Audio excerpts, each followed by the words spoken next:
travelers to Midnight Atlas.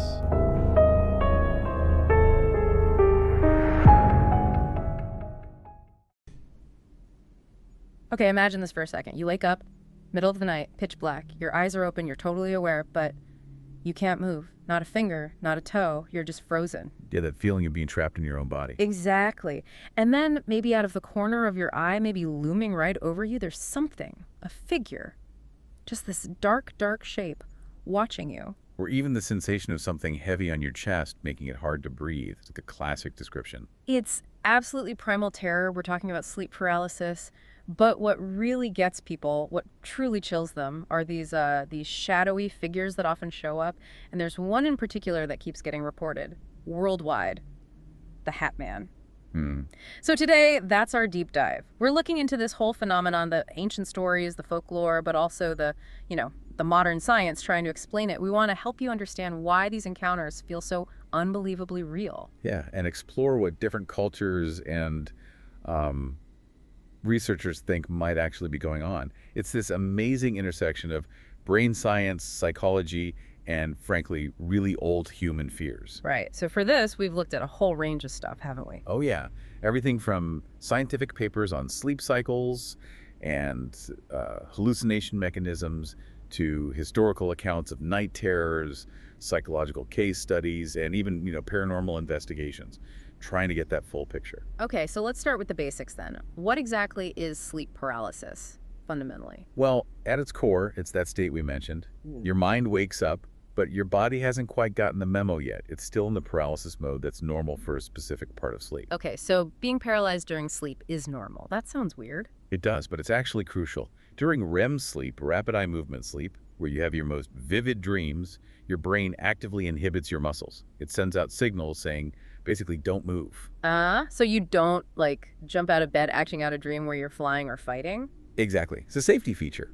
Keeps you from hurting yourself or, your sleeping partner. Makes sense. So sleep paralysis is when that safety feature doesn't turn off on time, when you wake up. Precisely. It's like a switch gets stuck.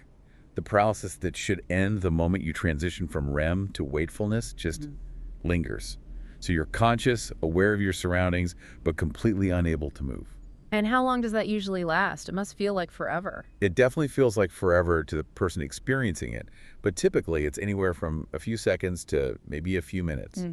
Long enough to be absolutely terrifying, though. And it's often not just the paralysis, right? That's when the other stuff starts. Right. That's often when the hallucinations kick in. Really vivid, often scary hallucinations. Understanding this basic brain glitch, this temporary disconnect, is kind of the first step to demystifying what feels like a supernatural assault. Okay, so hallucinations. Let's talk about the shadow people, because that's what so many people report seeing, isn't it? These specific kinds of figures.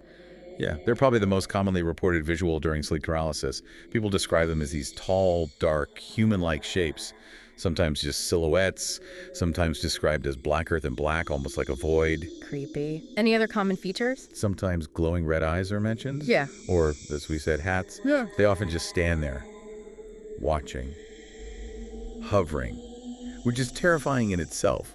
The sense of dread is usually overwhelming. So, from a scientific perspective, what's going on there? Why these specific visuals? Well, psychologically, we're talking about what are called hypnopompic hallucinations. Yeah. That's if they happen as you're waking up, or hypnagogic, if they happen as you're falling asleep. Hypno what now? Hypnopompic waking up, hypnagogic falling asleep. Basically, your brain is caught in this fuzzy borderland between dreaming and waking. It's not fully in one state or the other. So what seems to happen is that dream elements, images, feelings, figures from your REM sleep sort of bleed through or get projected onto your perception of your actual surroundings. Your brain is trying to make sense of the paralysis and the weird state it's in, and it fills in the blanks with dream stuff. So that shadowy figure in the corner is my own dream leaking out. In essence, yes. Right. It's your brain generating image, possibly influenced by fear and the strange physical sensations as it struggles to fully switch over to wakefulness. Wow. But what's really wild is how similar these reports are, across the globe and throughout history. It's not just a modern thing. Not at all. That consistency is one of the most fascinating aspects. Yeah. You look at Japan, they have the Kachibari, traditionally an evil spirit that holds you down. Like pinning you down. Yeah. And in Newfoundland, Canada, there's the famous old hag or old hag syndrome, where people feel something, often described as an old woman sitting on their chest, suffocating them. Which matches that pressure feeling perfectly. Exactly. Yeah. Go back to medieval Europe, you had beliefs about incubi and succubi, male and female demons thought to torment people, often sexually, in their sleep, pinning them down. Right, I've heard of those. And it's present in indigenous cultures too. The Choctaw Nation, for instance, speaks of Nalusa Chito or Impa Shellup, described as a great black shadow being that could devour souls. They also had the idea of a shalumbish, an outside shadow that could leave the body. An outside shadow. Interesting. But then you have Islamic traditions with the jinn. These are beings made of, like smokeless fire, usually invisible, but capable of shape-shifting. Some interpretations link them to these kinds of experiences, seeing them as entities from a parallel, unseen world. So many parallels. Even shadow women in Japan. Yep, Japanese folklore also mentions the Keijona, the shadow woman, a type of yukai or spirit that appears only as a shadow, often on walls or screams. Okay, so seeing shadowy figures when you're trapped in bed isn't new, and it isn't isolated, it seems like. What? Like a built-in human nightmare almost. That's a good way to put it. The global consistency strongly suggests a common underlying neurological or psychological phenomenon. Our brains, regardless of culture, seem predisposed to generating similar terrifying figures when caught in that specific state. It doesn't make the experience less terrifying for the person, of course. No kidding. Having a scientific explanation probably doesn't help much when there's a shadow figure looming over you. Probably not in the moment, no. But within that category of shadow people, there's this one very specific guy who's become almost internet famous, the Hat Man. What's the deal with him? Why is he so specific? It is strange how particular these shared hallucinations can get. The Hat Man is definitely a distinct figure in the lore now. Reports come from all over the world, and the descriptions are remarkably consistent. So what's the classic look? Usually it's a tall, shadowy male figure, dressed in dark clothing, maybe an old-fashioned coat or suit. And the defining feature, obviously, is the hat. Typically a wide-brimmed hat, like a fedora or something older. And Paul, you said. Sometimes described as very tall. Yeah, 6 feet, maybe even taller. Eyes might be red or just deep, dark voids. Some reports say he looks kind of misty or staticky, not quite solid. Yeah. A few even mention him holding something, like a golden pocket watch, bizarrely enough. A pocket watch. That's oddly specific. Isn't it? But the hat is the constant, that silhouette. And what does he do? Is he aggressive like the old hag? Generally, no. That's part of what makes him so creepy. He's often described as just standing there, in a corner at the foot of the bed, maybe near a doorway, just observing, watching. Silent watching is almost worse. It can be, yeah. Sometimes he might seem to hover or lean over the bed, as if examining the person. While some accounts do connect him to feelings of choking or suffocation, like other figures, the dominant impression is one of silent, menacing presence, a sort of psychological intimidation. So where did this specific image, the Hat Man, really take off as a modern phenomenon? Well, the idea of shadow people in general, and the Hat Man figure specifically, really gained widespread public awareness after a radio show episode back in 2001. It was on Coast to Coast AM. Ah, the late night paranormal show. That's the one. A caller, who identified himself as a Native American elder named Thunderstrikes, discussed these shadow beings. Apparently, this opened the floodgates. Tons of listeners called in or wrote saying, yes, I've seen that. I've seen the man with the hat. So it tapped into something people were already experiencing but maybe hadn't talked about. Seems like it. And then author Heidi Hollis wrote books about shadow people and the Hat Man, popularizing the concept further. She even proposed some pretty out there theories like them being malevolent aliens. Aliens and fedoras. Now, Okay. hey, we're covering all the angles. But the point is, that radio show and subsequent discussion really cemented the Hat Man as this shared cultural archetype for a specific type of sleep paralysis hallucination. It's just fascinating that such a detailed, specific image, Yeah. the coat, the hat, can pop up independently in so many people's experiences. It really does feel like tapping into some collective nightmare landscape. It certainly raises questions about how our brains construct these figures. Okay, so let's dig into that feeling. We keep saying hallucination, but people who experience this insist it feels completely, utterly real. More real than reality sometimes. Why that intensity? What's happening in the brain? That feeling of profound reality and terror isn't just psychological. There's definite neurobiology at play. For one thing, during sleep paralysis, your amygdala, that's the brain's fear center, deep inside often becomes hyperactive. The amygdala, right. So it's basically sounding the alarm bells like crazy, flooding your system with fear and dread before you even necessarily see anything specific. You just feel this overwhelming sense of doom or presence. Okay, so fear is dialed up to 11. What else? Then you've got your parietal lobes. These are parts of the brain, kind of up top towards the back, that are involved in spatial awareness, mapping your body's position and sensing the environment around you. And I get confused. They can, yeah. Some research suggests that during sleep paralysis, activity in the parietal lobes might get disrupted. This misfiring could create that distinct, powerful sensation of there being another presence in the room with you. Your brain's map of reality gets skewed. So your brain literally makes you feel like someone is there. It can generate that sensation, yes. And combine that with the hyperactive fear center and the fact that dream imagery is potentially bleeding into your waking perception. You get a perfect storm. Exactly.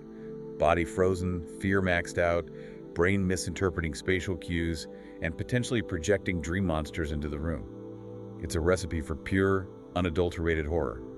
No wonder it feels so real. Understanding that, the mechanics of it might offer some comfort later, maybe, knowing it's a brain glitch, not an actual demon. For some people, yes. Knowing the why can help demystify it and reduce the fear of future episodes, even if it doesn't change the terror during the episode itself. It gives a framework. Right. But okay, we need to acknowledge, not every single report of seeing a shadow person happens during classic sleep paralysis, right? Some people claim to see them when they're wide awake. That's true. While sleep paralysis is the most common context, especially for the Hat Man type figures, people do report other kinds of sightings. Seeing something dark flit across a room out of the corner of their eye, maybe turning to see nothing. The classic corner of the eye thing. Yeah. Or sometimes, more rarely, people report seeing a shadowy figure face on for longer periods, even in broad daylight. Some accounts even involve multiple witnesses seeing the same thing. Okay, so that's where the explanations really start to branch out, especially into the paranormal. If it's not sleep paralysis, what do people think these things are? Well, if you step outside the sleep paralysis model, you enter the realm of various supernatural or paranormal theories. And there are quite a few. One common one is that they're ghosts, but a specific type. How so? The idea is that maybe they're spirits of the dead who are somehow stuck or in a limbo state.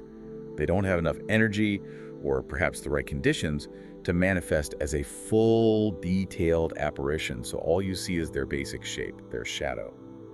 Often described as darker than dark, which differentiates them from typical misty ghosts. Interesting distinction. Darker than dark, what else? Then there's the more overtly negative interpretation, demonic entities. Given the intense fear these figures often inspire, some people believe they aren't human spirits at all, but something malevolent actively trying to cause terror. To feed off the fear, maybe? That's a common trope? That's often part of the theory, yes. That they feed on negative emotions, or their goal is simply to frighten or oppress, sometimes even physically attack by choking or holding someone down, which overlaps with sleep paralysis sensations, of course. And you mentioned the jinn earlier. Right. Researcher Rosemary Ellen Guiley, who studied them extensively, proposed that many shadow person sightings, hauntings, and even some UFO or alien encounters could actually be attributed to jinn. Wow, so she saw them as sort of master shapeshifters behind lots of different phenomena. That was her theory, yeah. That these ancient beings from Islamic lore are still interacting with us, often appearing in ways that fit our modern expectations, like shadows or even grays. It's a pretty grand, unified theory of the paranormal. Definitely ambitious. What about dimensions? Ah, yes, the interdimensional hypothesis. This suggests shadow people aren't ghosts or demons, but beings from a parallel reality or dimension that's close to ours. And they just bleed through sometimes. Kind of. The idea is their vibrational frequency, or whatever property separates their dimension from ours, is slightly out of sync. So when they get close or overlap, we perceive them only partially, as distorted shadows. Like a bad TV signal from another reality. Sort of, yeah. Or, going even further into sci-fi territory, some speculate they could be time travelers. Future humans. Potentially.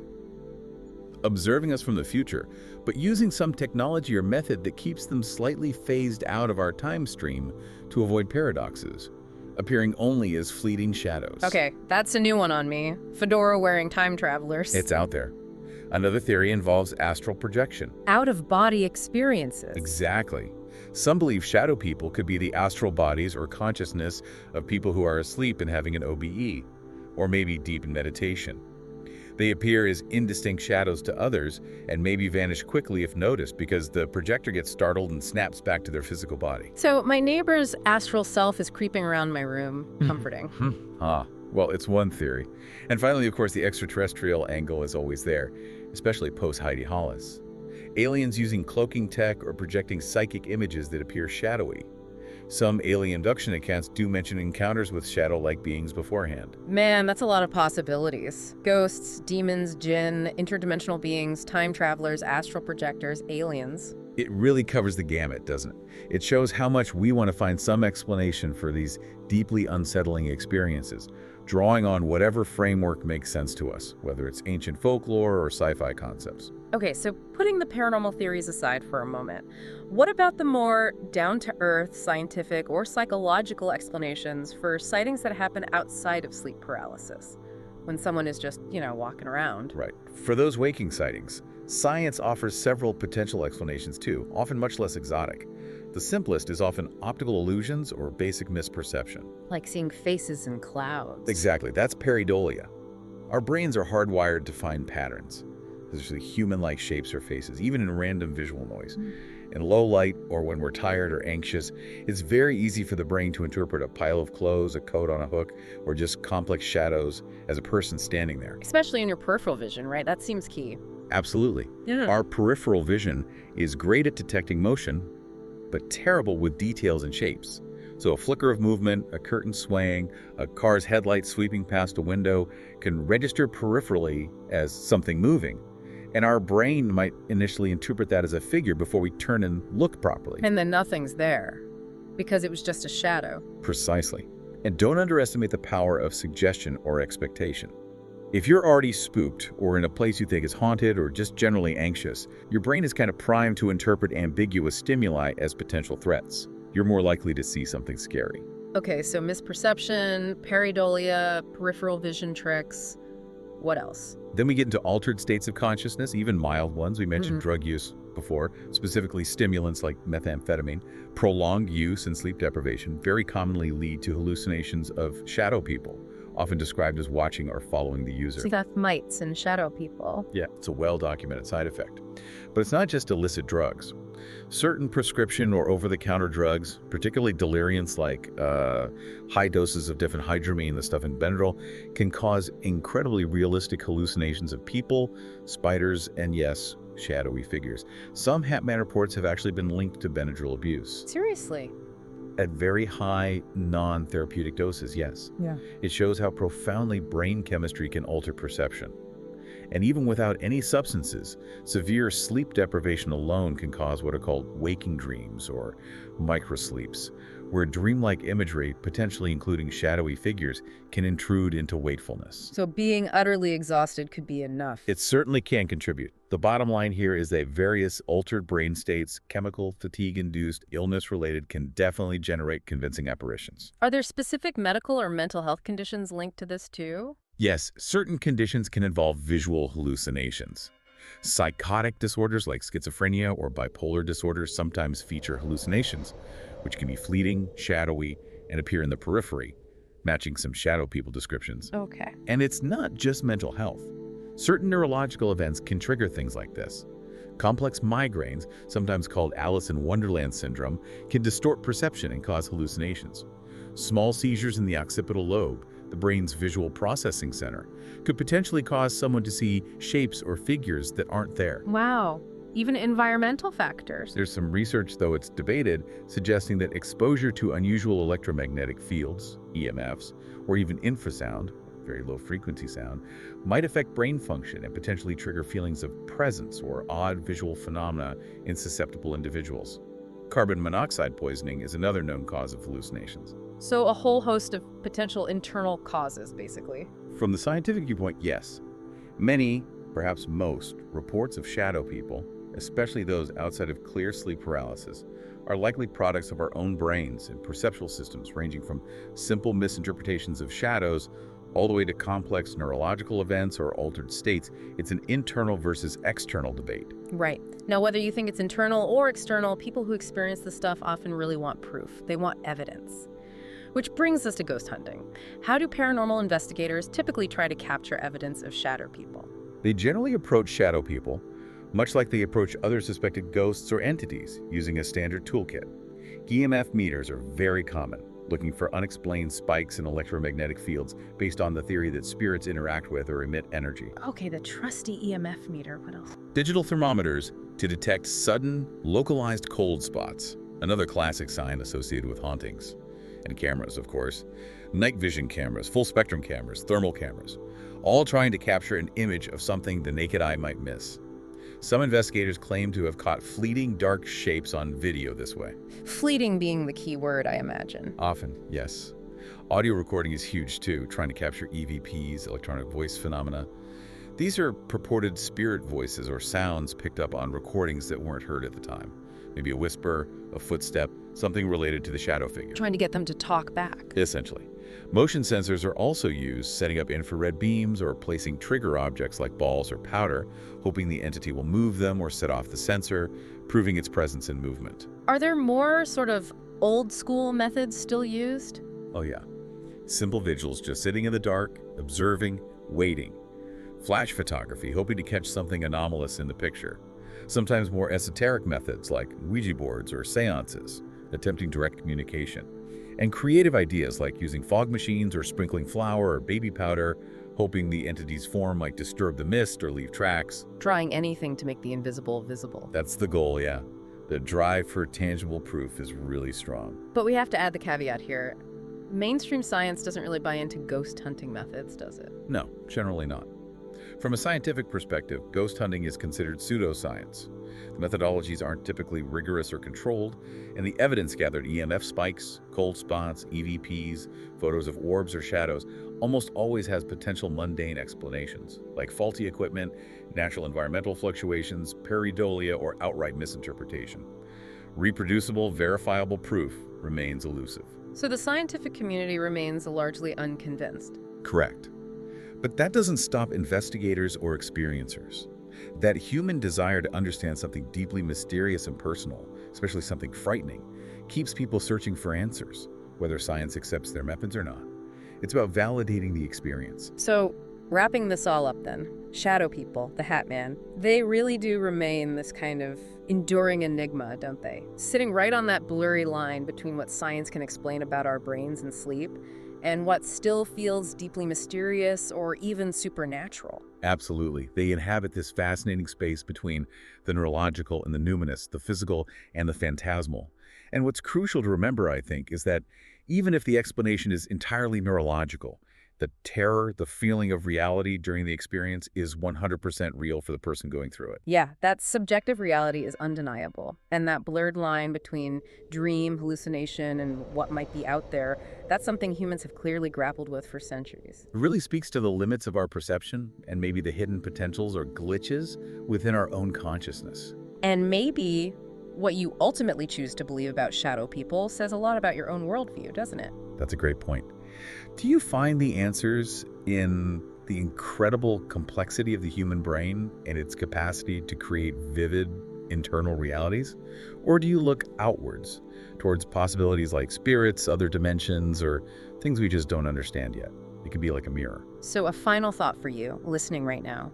The next time you're in a dark room, maybe late at night, and you catch that flicker of movement just at the edge of your vision, and you turn, and there's nothing there but shadows, you might remember this conversation. And maybe you will wonder, just for a second, was that just my eyes playing tricks? Was it my tired brain? Or did something watching from the shadow realm watch me back? Are they truly there, or is it all in our heads?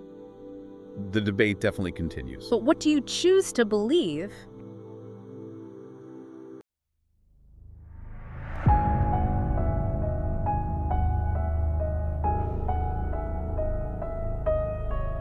You have been listening to Midnight Atlas. For more journeys into the unknown, be sure to follow or subscribe on Spotify, YouTube, and wherever you get your podcasts. Until our next journey, stay curious.